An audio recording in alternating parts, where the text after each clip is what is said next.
All right, hi everyone. Excited to be here. My name is Liz Entin and I'm with SIG, as Tom mentioned, and I'm the Director of Health Strategies and Solutions. So I'm going to talk to you today about how to foster a culture of wellness through benefits programs. So throughout my talk here, I'm going to mention Jim, and we'll take his journey through health at the workplace. So this is Jim. He's a middle-aged man, and like plenty of middle-aged men, he is a bit overweight.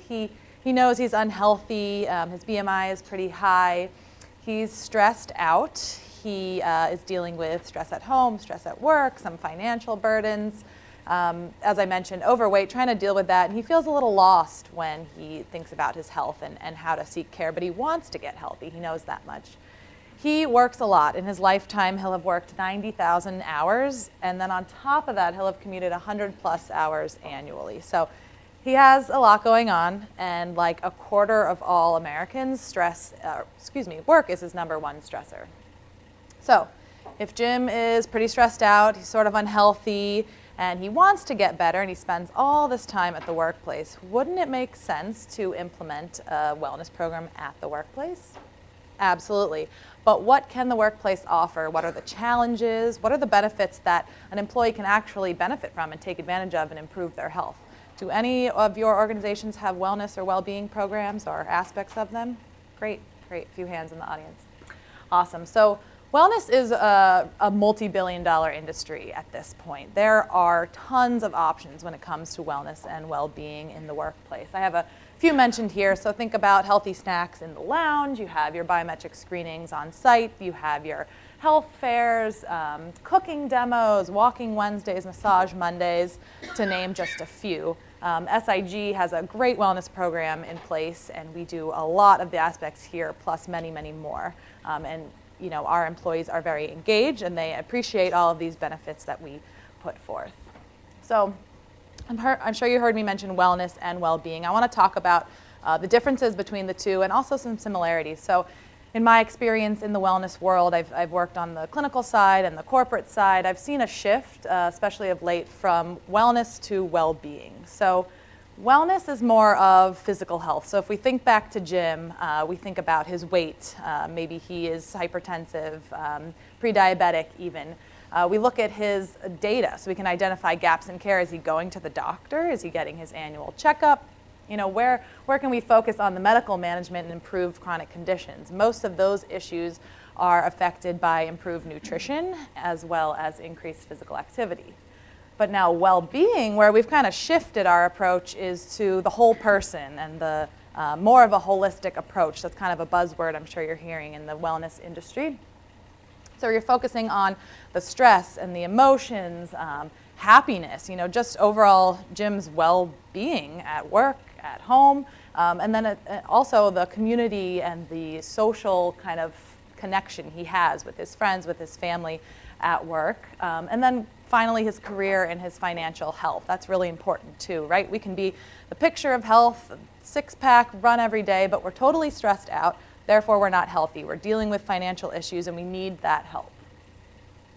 So a good wellness program, in my opinion, is a mixture of wellness and well-being. And you can see we refer to this sort of puzzle piece image here of all of those aspects of wellness and well-being. So career, financial, emotional, social, physical, community come together as these puzzle pieces and create this whole person approach to wellness and well-being.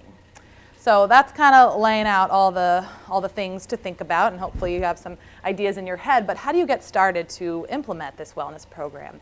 You want to use the data. So, I mean, in all aspects of our work, we're looking at the data, right? So we at SIG have the ability to look at claims data. So we're looking at the average age of your population. We're looking at their utilization data. As I mentioned, are people going to the doctor? Are they getting the proper care they need?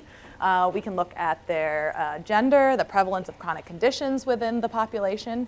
And then second to that, focusing more on well-being, we can disseminate surveys that help us get a good understanding of other things beyond just chronic conditions. But are you totally stressed out by your job? Do you feel like you have good work-life balance? Do you feel valued at work? What are some changes? What would you benefit from if an employer could come and say, I'd like to offer you something that'll make you feel happy each and every day? What would that be? To a certain extent, of course.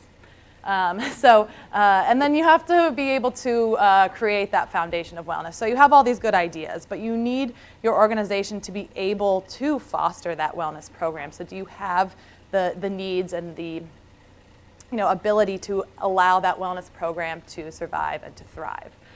So an Employee Benefits News article published back in April discussed just that wellness cannot exist within a vacuum, and it found that workplace stressors contribute to 120,000 annual deaths, making it the 5th leading cause in the United States. Given that behaviors are often a function of the individual's environment, understanding how to create healthy, so both physical and mental, again, that's that wellness and well-being workplaces, is of paramount importance. So it has a lot to do with the environment that you're offering for your employees to come and to work in, to feel valued and engaged. So how do you lay that foundation? Well, you want to start by utilizing your greatest asset, and that's your employees, your people. You want to create an internal wellness committee, I think would be the best place to start. Do any of your organizations with wellness programs have a wellness committee or wellness champions? Maybe a couple of you. So it's important to utilize the individuals that will be taking part in the program. It really shouldn't be a top-down approach, because the employees are who you want to be participating, and if it's their ideas and they really champion those ideas, chances are you're going to get better participation and better engagement. So not just focused on what the CEO wants, but what the individuals want from all different seniority levels, all different departments, locations, to get their ideas to come together. That being said, you do want to get everyone involved. So, seeing your CEO on a row machine at a wellness event goes a long way. I've experienced that. You want to be able to recognize that senior leadership buy-in, and then individuals are more inclined to participate if they see their senior leaders or their immediate supervisors participating as well. Third, you want to develop a message and brand your wellness program. So some of you may not know you have a wellness program in place, and maybe that's because the communication is not very strong. So it's important to continuously communicate the idea of this wellness program, that these are benefits that an employer is providing their employees, and this is the reason you participate, and it's a great thing to participate. So whether it's through internet, newsletters, creating even a logo or a brand for your wellness program separate from that of your company, or just an HR newsletter, can be very beneficial. You want to measure and share results. So going back to the data, we have that physical claims data, we have maybe some survey data, but that's all we know for now, and you have to try and put forth your program and see what works, what sticks. So whether you're having a very small event or some really large event like a health fair, make sure that you're measuring those results and sharing those results. Did a lot of people come? Did no one show up? Did people enjoy it, and why? And then you can keep working on those programs and tweaking and tailoring the program as you go. And lastly, celebrate success. So I think SIG does a great job of that. We are known for having a top-notch wellness program, and we are a destination employer. People want to work at SIG because we have an engaged, fun workforce due to all the programs that we offer. And I'm sure all of you want to be seen the same way. So having a wellness program can really do that, telling your clients about your program success, telling your competitors about your program success. It really can set you apart from others. So this is a survey done by Quantum Workplace, and it shows that when employees believe their health and well-being is cared about, they are 38% more engaged. So, they're more productive because they feel that you as the employer value them. We talk a lot about presenteeism and absenteeism as someone physically sitting at their desk, but they may not be doing too much. So you want someone to be sitting there, being productive, and being felt that they are valued and their work is valued. They are 10 times less likely to be hostile, which we can agree is a good thing at the workplace. They are 17% more likely to still be working there in 1 year, so it keeps turnover really low. Laura mentioned protecting your talent. That's really, really important. You want your good people to stick around and do good work.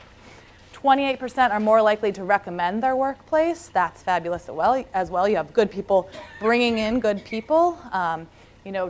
Training is very expensive, so you want to keep your people there and have other good people coming in as well. And then 18% are more likely to go the extra mile for the organization. So again, going back to Jim, he feels valued because his employer is offering these resources that he really needs. So he's going to go the extra mile for his organization. And I'll close with Jim again. Hopefully through his wellness program, he's less stressed. He maybe lost a little bit of weight. He's less concerned about his financial issues because of the wellness program that is in place, and happier and healthier employees are more productive employees. So I just want to remind you that when you go to put these programs in place, always keep them employee-centric. It's something you're doing for your employees and not to them. It should be exciting and a great way that people can improve their overall health. So I'll leave you with a little plug for SIG. For over a decade, we've helped organizations spark engagement, health and happiness, and well-being among their employees. And I'm here, and SIG is here to support you in building a thriving workplace culture as well. And here is my information. I thank you all and have a healthy day.